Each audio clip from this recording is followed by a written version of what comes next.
Hello and good morning. I welcome you all to Artemis IAS. And in today's Indian Explained series, we have three articles, and let's get started one by one. So, the first article is about why Trump wants Greenland. अब mister Trump से related आज एक और news आई है और देखते हैं कि why Mr. Trump has said Denmark would be committing a very unfriendly act if it did not allow the US to take over the Greenland. ये कैसी बात कर रहे हैं? अब देखते हैं. What's behind the US president's increasingly aggressive bid for a snow-covered island? So let's see about this. Where is Greenland? तो ग्रीनलैंड आपका कनाडा के थोड़ा सा ईस्टवर्ड पड़ता है और यूरोप के वेस्ट में है, राइट? और ये आपका आर्टिक ओशन के पास है. यहाँ पे आपका आर्टिक ओशन है विच इज करेंटली मेल्टिंग. और यही एक वन ऑफ द रीजंस है कि यूएस को इसको खरीदने का मन है. So why Trump wants Greenland? Context क्या है? तो ये मिस्टर डोनाल्ड ट्रंप हैं. He propose to purchase Greenland, a move that sparked controversy globally. The reasons for this purpose have roots in economic, geographical, geopolitical and strategic interests. Historical perspective क्या है? तो जो Greenland था it was a Danish colony, right? आज के time में Denmark की एक ऑटोनोमस टेरिटरी है. 1940s में यूएस ने इसी तरीके से एक्सप्रेस किया था अपना इंटरेस्ट कि हमें ग्रीनलैंड को खरीदना है. क्यों? To counter the Nazi influence during world war second. Now mister Trump ने फिर से ये आइडिया को स्पार्क करके एक नई डिबेट खड़ी कर दी है कि वो ओपनली कह रहे हैं कि we should revisit this idea in the modern era. और ऐसा क्यों कर रहे हैं? For the Arctic question. ठीक है. अब स्ट्रैटेजिक सिग्निफिकेंस क्या है? तो जो ग्रीनलैंड की लोकेशन है ना वो आर्टिक रीजन के बीचों बीच है. It makes it a key strategic asset for controlling shipping routes as the Arctic ice melts due to global warming. अब हो क्या रहा है कि जो आर्टिक ओशन है ना, राइट, जो आर्टिक ओशन है ये साल के 365 दिन कैसा रहता है? आइस कवर्ड रहता है, राइट?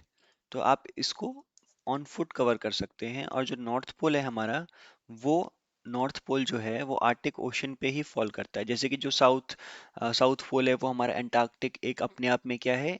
एंटार्क्टिक जो है वो अपने आप में कॉन्टिनेंट है, राइट? बट जो कॉन्टिनेंट एंटार्क्टिक है इट इज एवरीवन्स लैंड, ठीक है? वो सबकी जगह है. बट जो आर्टिक ओशन है वो किसी एक ह्यूमैनिटी की कॉमन प्लेस नहीं है, एक कॉमन लैंड नहीं है. आर्टिक ओशन जो है वो कौन कंट्रोल करता है? Arctic council. ये 2024 के जो प्री था उसमें क्वेश्चन आया था. ठीक है. तो आर्टिक काउंसिल में कौन कौन से नेशंस हैं? सो Canada, USA, Denmark, Russia, Finland. ठीक है. तो आइसलैंड,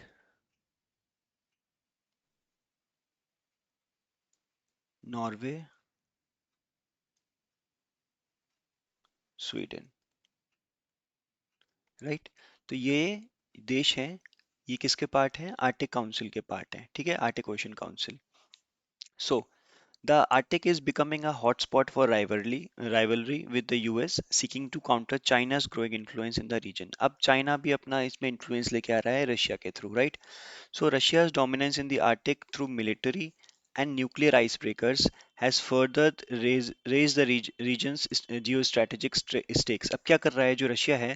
वो वहाँ पे न्यूक्लियर जो आपके आइस ब्रेकर्स हैं, ठीक है, उनका यूज कर रहा है.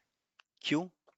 ताकि भाई वहाँ की आइस जल्दी जल्दी पिघले और जो रशिया है वो वहाँ के रूट से कंट्रोल करे. अब मैं आपको बताता हूँ कि चल क्या रहा है, जो एक्चुअल रीजन में हो क्या रहा है. Just wait a minute. तो आप देखेंगे कि ये अभी ये रशिया है, ये पूरा एशिया है, ये इंडिया है. इस तरीके से यहाँ पे आपका साउथ अफ्रीका हो गया, राइट? तो अभी ये रशिया हो गया. तो अभी रशिया को साउथ चाइना सी होते हुए, ठीक है, इंडियन ओशन को क्रॉस करते हुए ऐसे यूरोप में जाना पड़ रहा है, राइट। तो इससे क्या हो रहा है, इसका फ्यूल ज़्यादा लग रहा है, फ्यूल कॉस्ट बढ़ रही है, और ओवरऑल जो आपका शिपिंग कॉस्ट है, ठीक है, जो कार्गो कॉस्ट है, वो बढ़ जा रही है। बट अगर ये आर्टिक ओशन, अभी ये क्यों नहीं यूज़ कर पा रहा है, क्योंकि यहाँ पे बर्फ है। तो अब आर्टिक ओशन को यहाँ से वो एक्सेस करना चाह रहा था, यहाँ की बर्फ तोड़ रहा है रशिया, ताकि वो डायरेक्ट यूरोप में, यूरोप के मार्केट्स को एंटर कर सके। तो ये चल रही है वहाँ पे रस्साकसी कि आप कैसे इस वाले एरिया को एक्सप्लॉइट कर सकें और यहाँ से डायरेक्ट यूरोप में अपनी एंट्री ला सकें विदाउट यूजिंग एक्स्ट्रा फ्यूल। तो अब जब ऐसा करेगा रशिया, तो उसका कार्गो सस्ता हो जाएगा और वो अपने सामान को और सस्ते में बेचेगा, तो उसके प्राइसेस और कॉम्पिटिटिव हो जाएंगे। और यहीं से शुरुआत होती है ट्रेड वॉर्स की, right. So Russia's dominance in Arctic Ocean through military and nuclear icebreakers has further raised the region's geostrategic stakes. अब इसकी इकोनॉमिक इंपॉर्टेंस क्या है? So Greenland holds vast deposit of critical raw material. तो जो CRM, जो critical raw materials जैसे कि rare earth materials, essentials that are these materials are essential for high tech industries like electronics, defense, renewable energy technologies. तो अब यहाँ पे एक तीर दो काज हो गए हैं, जैसे कि क्या, अब जो रशिया है वो यहाँ पे न्यूक्लियर आइस ब्रेकर्स का यूज करके उस वहाँ की बर्फ को हटा रहा है, और साथ साथ वहाँ पे क्या कर रहा है, माइनिंग भी कर रहा है अंडर वाटर, राइट। तो ये रशिया कर रहा है, क्यों कर रहा है? ताकि उसको क्रिटिकल रेयर अर्थ एलिमेंट्स मिल जाएं।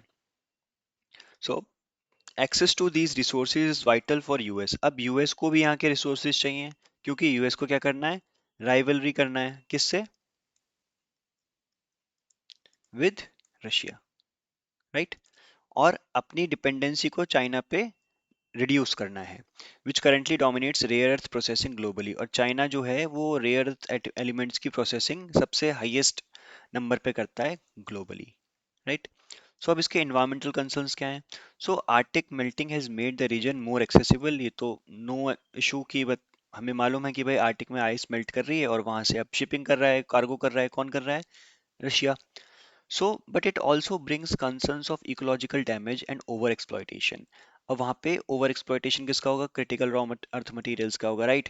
वहाँ पे आइस मेल्ट होगी तो भी क्लाइमेट का इम्पैक्ट बढ़ेगा।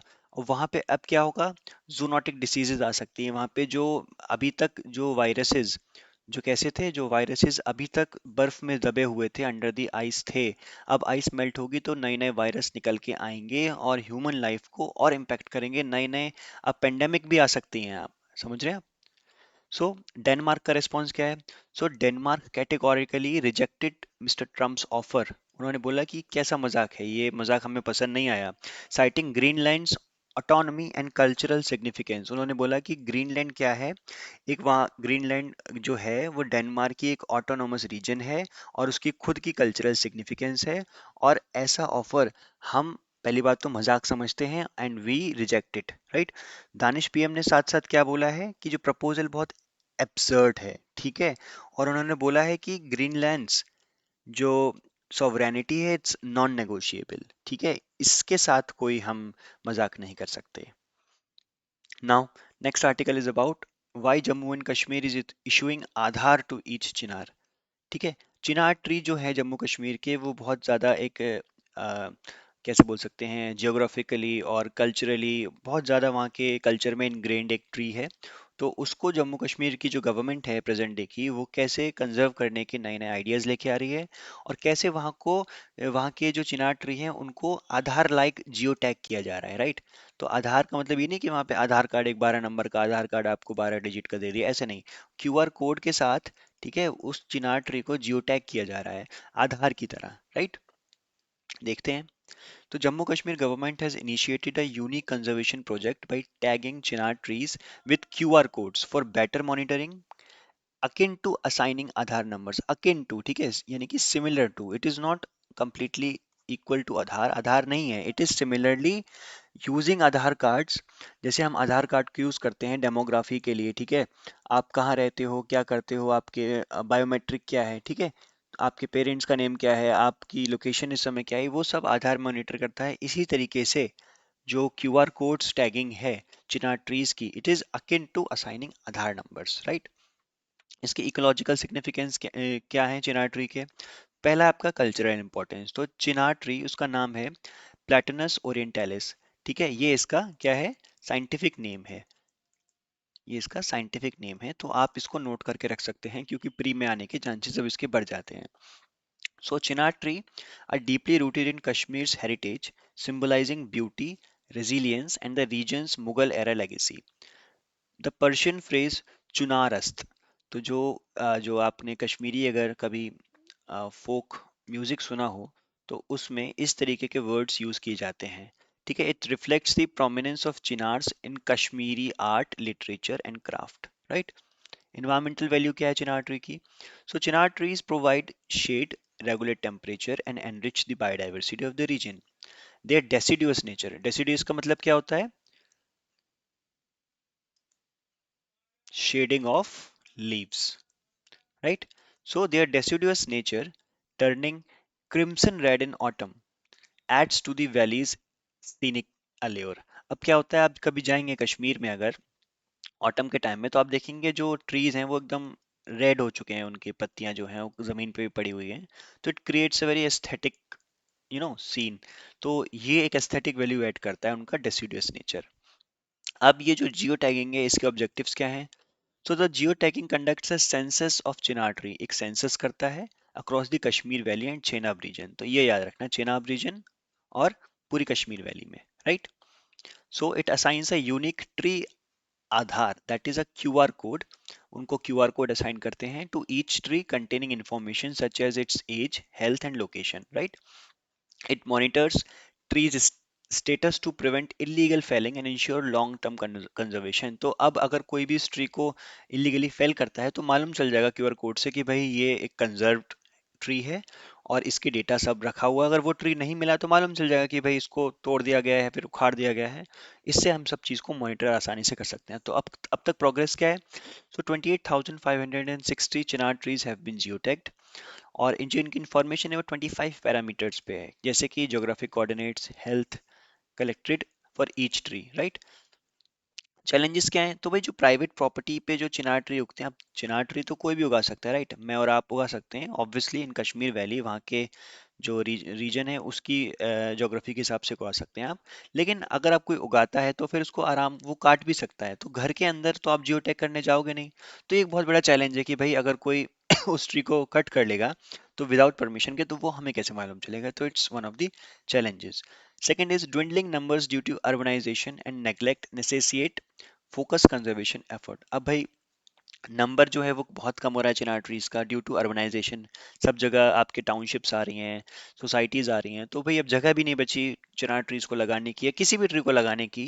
राइट. तो अर्बनाइजेशन की वजह से नंबर कम हो रहा है और इसीलिए एक फोकस्ड कंजर्वेशन एफर्ट की नीड है. राइट. सो ये था आपका सेकंड आर्टिकल. अब थर्ड देखते हैं. What is US birth right citizenship, how has it evolved and what is the law in India. Right. तो अब मिस्टर ट्रम्प से ही रिलेटेड न्यूज़ है, एक उनके एडमिनिस्ट्रेशन से देखते हैं. तो अ, जो यूएस में बर्थ राइट सिटीजनशिप जो है यूनाइटेड स्टेट्स का, उसका लीगल एवोल्यूशन कैसे हुआ? 14 अमेंडमेंट में वहां पे ऐड किया गया था कि भाई जो भी ह्यूमन बीइंग, जो भी चाइल्ड, ठीक है, अमेरिका की सॉइल पे यानी कि वहां की जमीन पे जन्मा है, उसको यूएसए का सिटीजन माना जाएगा. 14 अमेंडमेंट में ये नोट कर लिया गया था. अच्छा, ऐसा किया क्यों गया था?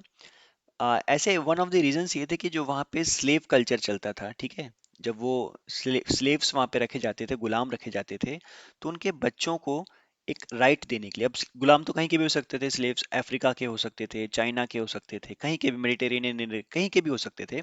तो वहाँ के लोगों को, वहाँ के जो स्लेव्स को जब स्लेवरी को अबॉलिश किया गया तो वहाँ के स्लेव्स को उनके बच्चों को राइट देने के लिए 14 अमेंडमेंट लाया गया था. जो इनजस्टिसेस की गई थी उनको अंडू करने के लिए. राइट. लीगल फ्रेमवर्क क्या है? तो 14th amendment of 1868 granted citizenship to all individuals born on US soil regardless of their parental nationality. Right. stemmed from the efforts to secure rights for formerly enslaved individuals for post civil war. तो जो पहले, जो मैंने आपको जैसे बताया, enslaved individual थे जो इनको स्लेव बना के रखा था, उनको और उनके बच्चों को इस देश में, यूएसए के कंट्री में, राइट्स को और इनजस्टिस को जो उनके साथ हुई हैं उनको अंडन करने के लिए, अंडू करने के लिए ये 14th अमेंडमेंट लाया गया था। इसके जजमेंट्स क्या हैं? So United States versus Wong Kim Ark. So it upheld the birthright citizenship for children of Chinese immigrants settling a legal precedent. तो भाई जो चाइना से जो लोग आए थे, चाइनीज लोग आए थे, इमिग्रेंट्स आए थे, उनके बच्चों को यूएस की सिटीजनशिप देने के राइट को अपहेल्ड किया गया था इस केस में कोर्ट ने। तब से ये माना गया कि हाँ, 14 अमेंडमेंट का यही एक सिंपल और सीधा सा इंटरप्रिटेशन है, right. Then the case of Plyler versus Doe, it affirmed educational rights for children of undocumented immigrants. तो जो जितने भी इमिग्रेंट्स हैं जो अनडॉक्यूमेंटेड हैं, जिनका डॉक्यूमेंटेशन नहीं हुआ है, उनके बच्चों का भी एक राइट है, कैसा एजुकेशनल राइट्स, उसको इस केस में कोर्ट ने अफर्म किया था। कंट्रोवर्सीज क्या है? जो ट्रम्प का जो 2.0 एडमिनिस्ट्रेशन आया है, it attempted to limit the birthright citizenship. उन्होंने बोला है कि हम इस बर्थ राइट सिटीजनशिप को लिमिट करेंगे। अब होता क्या है कि मेक्सिको से और कनाडा से प्रेग्नेंट लेडीज आ जाती हैं, प्रेग्नेंट लोग आ जाते हैं, और वो वहाँ पे आके अपने बच्चों को क्या करती हैं, डिलीवर करती हैं, ऐसा कोशिश करती हैं ताकि उनके बच्चों को एक बेटर देश में, एक बेटर जगह पे वहाँ की बर्थ राइट सिटीजनशिप मिल जाए। इसको रोकने के लिए ट्रम्प के एडमिनिस्ट्रेशन ने सोचा है कि भाई इसको हम कैसे रोकें, राइट। बर्थ राइट सिटीजनशिप अब इंडिया में क्या है, इंडिया का देख लेते हैं। तो जो सिटीजनशिप एक्ट है 1955, it initially permitted jus soli. What is jus soli? यानी कि राइट ऑफ द सॉइल, यानी कि birth based citizenship in line with the constitution. तो कॉन्स्टिट्यूशन में जो डेट दी गई है, ठीक है, वो 1947 तक दी गई है, राइट। 1948 तक दी गई है, 1945 1947 1948 तक की जो डेट उसमें दी गई है, तब तक कॉन्स्टिट्यूशन के हिसाब से, जो कॉन्स्टिट्यूशन ही बता रहा है कि किसको मिलेगी, आर्टिकल 5 टू 11 में कॉन्स्टिट्यूशन ही बता रहा है कि कैसे आपको बर्थ बाय बर्थ सिटीजनशिप मिलेगी, बाय पेरेंटल जो आपके डिसेंट है वैसे मिलेगी, वो बता रहा है। तब तक क्या था, जस्ट सुलाई थ्योरी हम फॉलो कर रहे थे। लेकिन जब 1955 में सिटीजनशिप एक्ट आया, उसके बाद से क्या करा गया, इसको थोड़ा सा चेंज किया गया। 1986 के अमेंडमेंट में जो हमारा बर्थ राइट सिटीजनशिप था, जस्ट सोलाई वाला जो प्रिंसिपल था, उसको हमने थोड़ा सा डाइल्यूट किया और बोला at least one parent is an Indian citizen, it is necessary, right. अब क्यों नेसेसरी है कि भाई, ऐसा हमने इसलिए करा कि भाई हमारे इंडिया की इंटेग्रिटी सिक्योरिटी को हम थोड़ा सा अपहोल्ड कर सकें। चैलेंजेस क्या हैं? अब आप जैसे देख रहे हैं, जो सेक्शन 6A है, ठीक है, सिटीजनशिप एक्ट का, उसको लेके थोड़ा सा प्रॉब्लम चल रही है अभी आसाम में। ठीक है, जो असम अकॉर्ड हुआ था, वहाँ पे सिटीजनशिप को लेके कुछ प्रॉब्लम्स चल रही हैं। तो it concerns over illegal migration prompted stricter provision specially in regions like Assam. और जो सिटीजनशिप अमेंडमेंट एक्ट जो 2003 में जो अमेंडमेंट आया था, it further restricted birth right citizenship for children of illegal immigrants. तो जो बांग्लादेश से जो इलीगल इमिग्रेंट्स आए थे, उनको रोकने के लिए थोड़ा सा हमने इसमें अमेंडमेंट भी किया था। आज का फ्रेमवर्क क्या है इंडिया में? तो citizenship is now primarily based on jus sanguinis, यानी कि डिसेंट के बेस पे है, पर्सन ऑफ इंडियन ओरिजिन, और क्या बोलते हैं, आपका 10 या 15 साल तक आप इंडिया में रहे हैं, ठीक है, और आपका एटलीस्ट वन पेरेंट जो है वो इंडियन है। तो इस तरीके के हमने कुछ क्राइटेरिया बनाए हैं, ठीक है, reflecting India's demographic and political concerns. तो हमने इंडिया की सिक्योरिटी, फ्रेटर्निटी और इंटेग्रिटी को ध्यान में रखते हुए हमने बिल्कुल ही ज़्यादा जस्ट 16 यानी कि जो बोलते हैं ना बर्थ राइट सिटीजनशिप को थोड़ा सा हमने लिमिट किया है ताकि हमारी भी डेमोग्राफी कुछ बची रहे। कंपैरिजन क्या है? तो US prioritises jus 16 right of the soil अभी तक। अब मिस्टर ट्रम्प का एडमिनिस्ट्रेशन 2.0 क्या करता है, लेट्स सी, वो आगे देखेंगे। लेकिन अभी तक जो यूएसए में जो प्रिंसिपल है, इट इज ऑफ जस्ट 16 यानी कि right of the soil to uphold immigrant rights and ensure inclusivity. India का शिफ्ट कैसा है? जस्ट सैंग्विनिस की तरफ, यानी कि राइट ऑफ द ब्लड, यानी कि at least one of the parent should be Indian, right. It emphasises national security and demographic management. So ये था इंडिया और अमेरिका के बीच का सिटीजनशिप कैसे दी जाती है, कैसे क्या होता है उसको लेके। और यूएस ऐसा कर क्यों रहा है? To curb illegal immigrant specially from regions like Canada and Mexico, right. Now अब जनरल डायमेंशंस यूपीएससी को लेके देख लेते हैं। प्रीलिम्स में आपको भाई फैक्ट देखना है, आर्टिक काउंसिल में कौन कौन से मेंबर्स हैं, कौन कौन सी कंट्रीज हैं। चिनार ट्री का आपको देखना है कि उसका साइंटिफिक नेम क्या है, 14th अमेंडमेंट क्या बोलता है यूएसए का, और सिटीजनशिप एक्ट जो इंडिया में ना कुछ डेट्स दे रखी हैं वो आपको याद करनी है। कॉन्स्टिट्यूशन आप खोलेंगे, ठीक है, तो आर्टिकल 5 to 11 में जो कुछ डेट्स हैं कि 26 मार्च 1947, 15 अगस्त 1947, इसके बाद कोई लोग आए हैं गए हैं, तो वो आपको डेट्स याद रखनी है। इट्स अ की फैक्ट। की जजमेंट्स क्या है, इंटरनेशनल अग्रीमेंट्स क्या है उसको लेके। मेंस के लिए आपके जीएस पेपर 2 में role of government policies in environmental conservation JK वाला आप लिख सकते हैं। इंटरनेशनल रिलेशंस और सिटीजनशिप लॉज को लेके लिख सकते हैं। पेपर 3 में आप economic and environmental significance of arctic resources लिख सकते हैं, जैसे कि क्रिटिकल रेयर अर्थ मेटल्स, ठीक है, मिनरल्स। जीएस पेपर 4 में आप एथिकल डायलेमास लिख सकते हैं और इन्वायरमेंटल प्रोटेक्शन को लेके। ऐसे राइटिंग में आप ये जो आपके कुछ थीम्स हैं जैसे कि balancing sovereignty and strategic interest, conservation of heritage and nature. Case studies में आप लिख सकते हैं use of QR codes for tree conservation, geopolitical strategies involving natural resources. And I hope आपको ये आर्टेमिस आईएएस की ये पहल समझ में आई होगी, अच्छा लगा होगा कि साथ साथ हमारा जो हिंदू का एनालिसिस है वो भी चल रहा है, ठीक है। इनर एक्सप्रेस का भी एनालिसिस हमारा एक्सप्लेन सीरीज का चल रहा है, तो आपकी एक ओवरऑल होलिस्टिक प्रिपरेशन हो रही है। वन स्टॉप सोल्यूशन है आपका ये Artemis IAS for your current affairs. और आपको अगर ये पीडीएफ चाहिए तो आप हमारे जो टेलीग्राम के ग्रुप है उससे जुड़ सकते हैं और इस पीडीएफ को आप एक्सेस कर सकते हैं। साथ साथ हमारे और भी कई सारे इंटरेक्टिव वीडियोस हैं, आप प्लीज़ उन पे जाइए और उनका फ़ायदा उठाइए to ace up your preparation. And if you have any doubts and queries please do ask in the comment box, ठीक है। So I hope you like this video. So thank you so much.